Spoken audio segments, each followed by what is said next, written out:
हाय, good evening friends. आज मैं बहुत एक्साइटेड हूँ। आज का हमारा जो टॉपिक है उस टॉपिक को लेके आप लोगों से चर्चा करना चाहता हूँ इस टॉपिक के बारे में।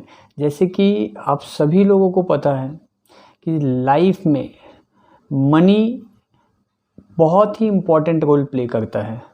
सभी लोगों को ये चीज़ें पता होंगी कि पैसा जो है वो भगवान तो नहीं है, पर भगवान से कम भी नहीं है।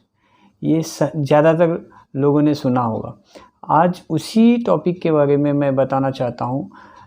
पैसे तो सभी लोग कमाते हैं, कुछ लोग कम कमाते हैं, कुछ लोग बहुत ज़्यादा कमाते हैं, लेकिन पैसे को मैनेज करना यानी money management one of the very important role in our life. अगर लोग मनी को अच्छे से मैनेज करें तो उनकी लाइफ डिस्टर्ब ना हो, फ्यूचर में भी और प्रेजेंट में भी। प्रेजेंट में लोगों के पास में अगर पैसा है तो लोग उसको ऐसे यूज़ करते हैं कि जैसे वो अब कभी उसकी ज़रूरत आगे फ्यूचर में आने वाली नहीं है। तो आज उसी टॉपिक के बारे में मैं कुछ टिप्स या फिर कह सकते हैं कि उसके बारे में डिस्कशन करना चाहूँगा। हो सकता है मेरे इस डिस्कशन से, मेरे इस टिप्स से आप लोगों को कुछ फ़ायदा हो और अपने जीवन में को बदल सकें, थोड़े बहुत अपने तरीक़े को बदल के अपने जीवन को बेहतर कर सकें। तो आइए ज़्यादा वक्त ज़ाया ना करते हुए टॉपिक को शुरू किया जाए। टॉपिक है मनी मैनेजमेंट। सभी लोगों को पता होगा कि मनी को कमाने के लिए बहुत सारे अथक प्रयास करने पड़ते हैं, बहुत मेहनत करनी पड़ती है, बहुत जद्दोजहद करनी पड़ती है। कुछ लोग बहुत आसानी से पैसे को कमाते हैं, लेकिन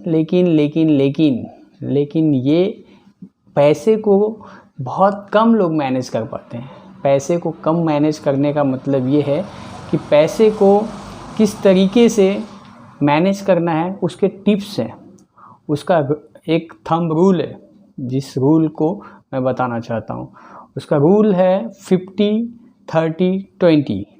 50-30-20 ये रूल जो है, ये नियम जो है, अगर इस नियम के अनुसार लोग चलेंगे या लोग इस नियम को पालन करेंगे तो मुझे लगता है कि जीवन में आगे आने वाले समय में उनके लाइफ में, उनके जीवन में पैसे के लिए ज़्यादा दिक्कतें नहीं आएंगी। ज़्यादा दिक्कतें यानी दिक्कतें तो आती ही रहती हैं, लेकिन पैसे को लेके दिक्कतें नहीं आएंगी।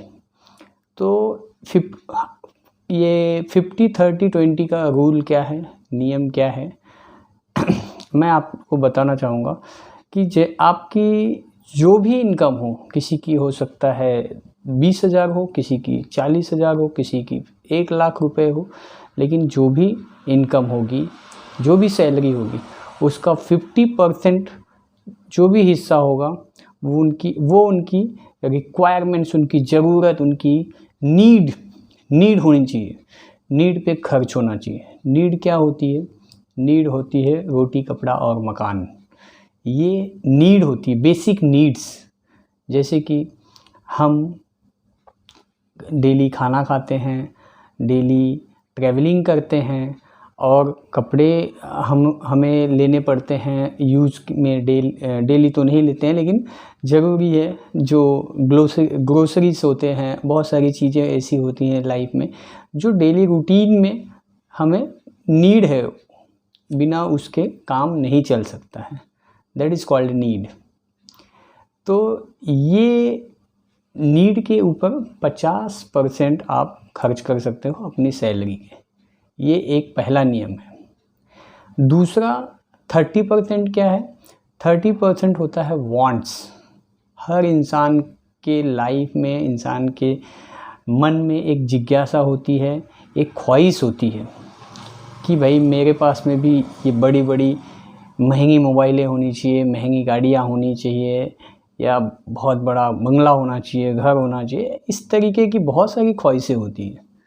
तो और एक कहावत मैं आपको सुनाना चाहूँगा कि ख्वाहिशें जो होती हैं, ख्वाहिशें कभी मरती नहीं इंसान के अंदर। जैसे कि आप लोगों ने पुरानी एक कहावत सुनी होगी कि ज़रूरतें तो भिखारियों की भी पूरी हो जाती हैं, ज़रूरतें तो भिखारियों की भी पूरी हो जाती हैं, लेकिन ख्वाहिशें महाराजाओं की भी अधूरी रह जाती हैं। तो ये कहावत से कहने का मतलब ये है कि अगर आपने अपने इस पैसे को मैनेज किया तो आपकी ख्वाहिशें कभी अधूरी नहीं रहेंगी, ज़रूर पूरी होंगी आपकी ख्वाहिशें। और 30% जो हिस्सा है आपकी सैलरी का या आपकी इनकम का या आपके बिजनेस की इनकम का, फ्रॉम एनीवेयर, जहाँ से भी आपका इनकम आता है, उसका 30% हिस्सा जो है अपने वांट्स के लिए बचाइए, वांट्स पे खर्च कीजिए। और उसको अगर बड़ा अमाउंट का आपका वांट्स है, जैसे बड़े अमाउंट का आपको समझो एक वांट्स में बड़ी गाड़ी ख़रीदनी है, 10 लाख की गाड़ी ख़रीदनी है, तो पैसे आपको जोड़ने पड़ेंगे। तो उस 30% को आप उस पर्टिकुलर चीज़ के लिए जोड़िए, पर्टिकुलर चीज़ के लिए रखिए, सेव करिए। और जब वो उस चीज़ को ख़रीदने के लिए आपके पास अमाउंट हो जाए तो आप उसे ख़रीदिए। ये आप वांट्स हो गया, 30% वांट्स हो गया। अब रह गई 20%। What is the 20%? 20% अपनी सैलरी का या अपनी इनकम का 20% ऑलवेज यू शुड इन्वेस्ट और you should save and invest for the multiply of your money. मतलब आपकी सैलरी का 20% हिस्सा जो भी है, अगर 1 लाख है तो 20,000 रुपया, 50,000 है तो 10,000 रुपये।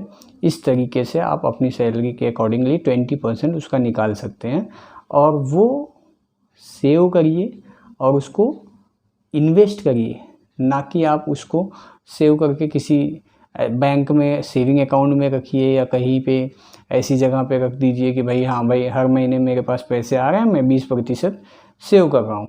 ऐसा नहीं होना चाहिए। उस 20% को आप सेव करने के बाद उसको इन्वेस्ट भी करिए जहाँ पे आपके पैसे मल्टीप्लाई हों, जैसे म्यूचुअल फंड्स हो गए, सेविंग या म्यूचुअल फंड्स हो गए, या फिर स्टॉक मार्केट हो गया, कमोडिटीज़ हो गए, इस तरीके के बहुत सारी चीज़ें हैं, हो गई गोल्ड हो गया। ऐसी चीज़ों में आप इन्वेस्ट करिए पैसे को। तो ये 20% आप अपनी सेविंग एंड इन्वेस्टमेंट के लिए निकालिए अपनी सैलरी से। फ्यूचर में आने वाली दिक्कतें मैं आपको लिख कर देता हूँ। फ्यूचर में आने वाली दिक्कतें अगर बहुत भारी है तो मैं कहता हूँ कि उसमें से सिर्फ़ और सिर्फ 10% हो सकता है आपके ऊपर भार आए, अदरवाइज 90% आप हिस्सा इससे आप मैनेज कर सकते हो। That is the power of the money management. My dear friend, आप लोगों को अगर ये मेरी बातें ज़रा सी भी अच्छी लगी होंगी तो इस वीडियो को आप शेयर करिए, लाइक करिए और कमेंट करिए। अगर कुछ आपको लगता है कि कमेंट करना है तो कमेंट करिए और लोगों के पास ये वीडियो पहुंचाइए, जिससे कि बहुत सारे लोग इंडिया में ऐसे हैं जिनको पैसे तो कमाते हैं। कुछ लोग 5,000 की भी सैलरी कमाते हैं, कुछ लोग 10,000 की भी सैलरी महीने की कमाते हैं, लेकिन वो किस तरीके से यूज़ करते हैं, रोज़ खड्डा खोदते हैं, रोज़ पानी पीते हैं, वो वाला हिसाब किताब ना रहे। मेरा कहने का मतलब ये है कि हर वो व्यक्ति, चाहे वो 10,000 कमाए चाहे वो 5,000 कमाए, ये नियम को ज़रूर पालन करें। इस नियम के पालन करने से उसके लाइफ में ज़रूर बदलाव आएगा। तो thank you very much. Please share this video.